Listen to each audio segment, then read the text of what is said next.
Hi, I'm Stuart Spinks and welcome to episode 30 of my podcast, Beekeeping Short and Sweet. Today, it's a rainy day out.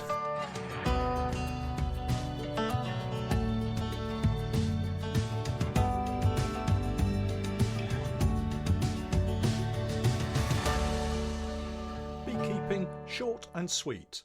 A beekeeping podcast for the inquisitive beekeeper with a short attention span. A beekeeper, in fact, just like me. Welcome once again to my weekly podcast, and my thanks to those of you listening via the Patreon page. I really appreciate your support. If you're not familiar with Patreon, it's a support page where you can help me create more content by signing up to one of my reward tiers, and in return you gain access to additional content and support from me. These start from as little as $1 per month, so I believe with the regular quality content I'm producing, $1 represents excellent value for money. If you've not yet started beekeeping and you're looking for help and assistance, pop over to my website www.norfolk-honey.co.uk/get started, and I'll do all I can to help you out with suggestions and recommendations for you. As usual, I'll leave any relevant links for this week's podcast in the show notes. So hi everybody and welcome back to another podcast. Today I'm travelling out and about, and I thought I'd take the microphone with me and just record a podcast out on the road. Today I'm travelling to 3 or 4 of my apiaries just to check up on the bees and to drop off some sugar syrup, and I thought I'd record a podcast slightly off-piste, as it were, unscripted, and just take you out on the road with me and just chat really about what I'm up to and the preparations that are currently underway for the autumn and winter. So I've travelled about 12 miles outside of my home city of Norwich, and we're at the apiary that I call the National or Bluebell Apiary, and here is the site that I tend to keep all of the national sized beehives, hence the name. And here we've got, I think, about 8 colonies. This is where I brought the BS Honey 2-in-1 nucleus colonies, which have the divider which turns the nuke into a double 3-frame nuke as opposed to a standard 6-frame nuke, and they've worked really effectively for me this year. I have lost a couple of very small colonies here to wasps, which has been a real problem, and I think, judging from all the comments that I've had and the general feedback out there at the moment on social media, that wasps this year have been a real problem. So I think we're all struggling with it. Having said that, most of the stronger colonies that I have really not had a problem in dealing with the wasps. So what I tend to do is to just use a piece of foam to tuck into the entrance, whereas I have a standard entrance block in the front which maybe has a gap of about 10 centimetres. I'll just cut a small piece of foam from a large square that I have that I carry with me, and just tuck that into the entrance, leaving the entrance block in place so that it reduces the entrance down to about maybe 2 bee spaces, something of that order, maybe a centimetre and a half. So you might be able to hear that it's still raining. I'm sat here in the pickup, my Ford Ranger, and gradually getting steamed up. Actually, I can see that there are some wasps flying. So none of the bees are out. The bees have got more sense, but certainly there are 1 or 2 wasps. The wasp trap that I set up here is pretty much full of wasps. I did notice there was a hornet in there as well, a European hornet that is. So that's kind of helped. But I don't think setting up any number of traps this year would have kept the wasps away from the weaker colonies, as you may have seen on the videos that I produce. Certainly those posted to Patreon. 2 of the queen mating nukes that I was using to produce some queens were robbed out and destroyed by wasps. So it's been one of those years.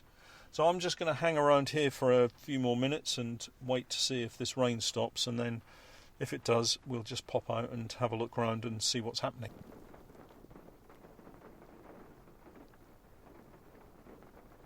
So while I'm waiting for the rain to stop, I'll just mention the sugar syrup that I use. So I used to make up my own sugar syrup, 1-to-1 and 2-to-1 syrups. So the 1-to-1 syrup I use generally through the spring and summer, and then the 2-to-1 I use at this time of the year in the autumn going into the winter. And then I'll stop feeding heavy sugar syrup probably late October if there are any colonies that still need it, and then switch to fondant.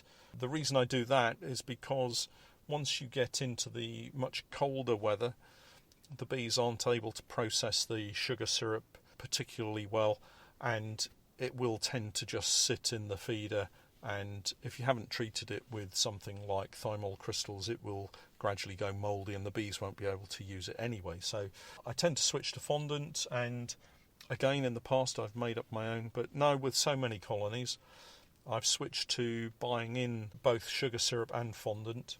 I use a heavy sugar syrup that comes in 14 kilogram jerry cans. They're really useful for just taking around to all of the apiaries, and I set them up on pallets, cover them up so that they don't get direct sunlight, and then they're at the apiary ready to use. One important thing that I forgot last year that I won't be forgetting this year is that I need to remember to take around some large pliers to be able to, it's kind of an extendable wrench type thing, it allows me to undo some of the tops, because last year I found that some of the plastic screw caps were put on so tightly that I just couldn't unscrew them by hand, so I needed a little bit of a helping hand with some tools. So I must remember that this year. And really the process will be, as I've mentioned before, which is hefting, just lifting the back of the hive to see how heavy they are, and then adding some feed into a feeder that will sit on top. I've got a range of feeders. The feeders that I like using probably more than any other are called green jumbo rapid feeders. I get them from a company here in the UK called Maysmore. They're affordable. They're about £24-25 with the exchange rate. That's almost like for like with the euro, and with the dollar it's probably $30. So with these feeders I can get a lot of sugar syrup into the colonies really quickly. I've also got bucket style contact feeders, and they're the ones that have the mesh in the lid, so you can fill up the bucket, you invert the bucket with the lid in place, and it creates a vacuum in the top of the bucket, what would be the bottom of the bucket, but it creates vacuum so the sugar syrup doesn't flood out, and the bees can access it through the lid, which is now upside down and sat on top of the crime board. And those are very good as well. They can get a lot of sugar syrup into a colony very quickly.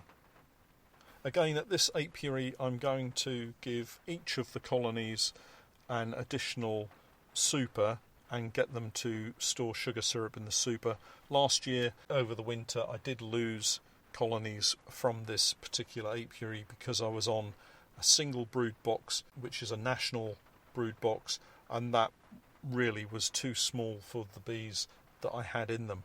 They work fine for some subspecies of bee, but the ones that I've got seem to go through their stores really, really rapidly. They probably went into winter with quite a large brood nest anyway, and as a result didn't have the amount of stores that they should have had. And despite giving them some fondant later in the winter, several of them succumbed. So I don't want to make that mistake again, and this year I'm going to give them all a super which they can fill up through September, and then I'll take that super, put it between the floor and the brood box, so it's beneath the brood box. I won't have a queen excluder in place, so the bees will be able to move backwards and forwards, and more importantly the queen will be able to move backwards and forwards, so that she doesn't get isolated at all, either in the super or in the brood box, and that should hopefully give them enough stores to see them through. It is still raining quite heavily, so I think we're going to have to call it on this particular site and move on to the next one. So the rain did ease a little bit, and I dashed out and just unloaded the pallets and some of the sugar syrup here at the National Apiary. And now I'm going to dash over to our alpaca apiary, where I need to do exactly the same thing, drop off some sugar syrup. I was going to record a video at the alpaca apiary showing the Happy Valley honey Langstroths, but it's just raining so much I'm just not going to be able to do anything today. So anyway, let's head over there and see what we can find over there.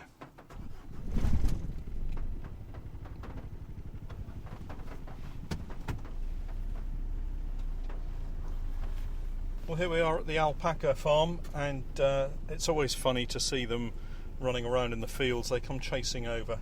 Alpacas are kind of, I don't know whether they're part of the llama family, but they're that kind of shape. And the guys here shear the alpacas for the wool, and I guess they make all manner of nice jumpers and things out of them. But anyway, it's still raining. I'm just going to unload the rest of this sugar syrup. I don't think we're going to be able to do much by way of opening up hives. So it's just another quick visit and dropping off this sugar syrup. So as expected, it's all very quiet. There are some bees flying actually. It's been quite interesting to just watch them flying. But we have got another dead out here. There's a colony that had become a drone layer last week that I noticed and wanted to do something this week with them, but it appears the wasps have beaten me to it, and now that colony is gone and the hive is full of wasps. So unfortunately that's another lost colony. It's still raining. I'm soaked through. I actually put a bee suit on to stop myself from getting too wet, but this is now drenched, so I think we're going to call it a day there. I've dropped off the sugar syrup here. We've got one more apiary to visit to drop off more sugar syrup, and then I think it'll be home to edit the podcast and to have a cup of coffee. Well, I've spent most of today chasing these rainstorms around. They seem to have followed me everywhere I've been. But I've visited 3 apiaries now and laid out the sugar syrup ready for feeding. I just need to take the feeders round now, and then we'll be all set. It's funny the things that you see when you're not specifically beekeeping, because you tend to, well, certainly I tend to have a bit more time to look around. And I had a phone call from the lakes manager at my apiary where I have the bees on the fishing lakes, and he said, could I deal with a hornet's nest? And I said, well, ideally not, but I'll come over and take a look. So I've driven over to the Fishing Lakes apiary site, driven past the site where the fisheries manager said the hornet's nest was, and I didn't see it. So I parked up and walked back, and I'm not really too sure how I missed it. It's quite a large nest.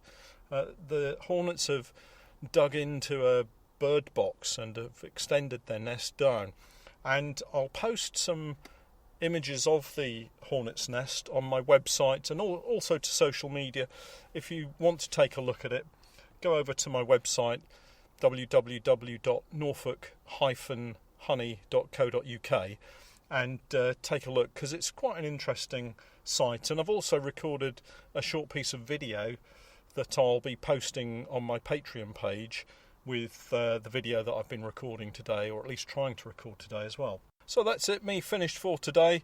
I'm not quite sure how well this podcast will come out or be received. But anyway, thanks for hanging on until the end of the podcast, and we'll catch up next week. I'm Stuart Spinks, and that was Beekeeping, short and sweet.